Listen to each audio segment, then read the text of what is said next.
Hi, and welcome back to my kitchen. Thank you all so much for all of your comments that you left us on our Secret Weapons series, that I just decided that I'm going to delve right back into the same material here and do something that is really speedy with beans and the mojo de ajo, that bath of garlic that we created already. So we're going to start this by heating a pan over medium heat here. And I'm going to put in there a couple of tablespoons of the oil that has risen to the top of our mojo de ajo, the roasted garlic version of mojo de ajo that we made. And then I'm going to come back to that in just a second. This is an optional thing, but I like to make these beans kind of spicy. These are what's going to go with your enchiladas, say, or smeared on a tortilla when you're making a taco.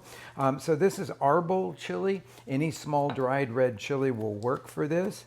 And I'm just cutting across it, seeds and all, to make little tiny pieces. And as that oil is warming in the skillet and getting ready for this, I want to take the little top piece off that has the bit of stem in it there. So we'll scoop that up, and I put it in with the seeds and everything because I'm looking for a little heat from these arbol chilies. And when that gives me a touch of aroma, meaning that I know that the garlic oil is toasting those chilies enough that they are going to really infuse their flavor in the oil, which is what I'm getting right now. I'm going to put in 2 cans of pinto beans. Now, you could make this with any kind of bean that you like, but I thought we would change it up today because oftentimes I use black beans like they do in the southern part of Mexico, but now we're going to do a sort of northern version of it with pinto beans. So I'll pour those in. Most of you will probably think that I should have drained them and rinsed them because you see that in a whole lot of recipes. Today, there is a coating on the inside of almost every can that means that we don't get that sort of tin-like flavor with it, so you really don't have to drain and rinse the beans.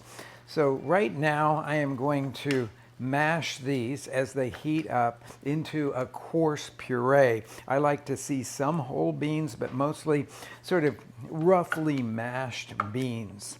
So we'll keep working on this until they get into that consistency.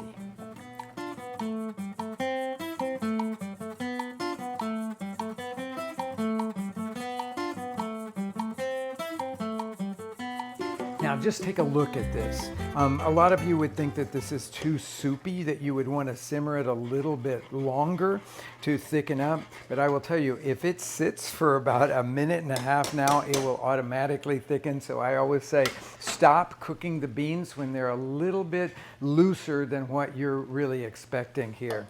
And then I'm going to put a couple tablespoons of these solids of the roasted garlic mojo in here. And then I'm going to give it, I know that these beans were not seasoned very much at all, so I'm going to give it a nice sprinkling of salt. Then before I give it a taste, I'm going to mix all of that in. That roasted garlic mojo in with beans is like magic. So if you've never been much of a bean lover, but know that when you make Mexican food, you probably should have some of these fried beans on the menu.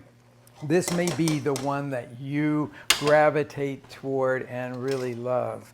So all beans are going to be slightly different in their salt quantities. So I put what I consider just the small amount to start with. And that was all it needed. Man, are those good. A little spicy, really rich in that roasted garlic flavor. These are ready to eat.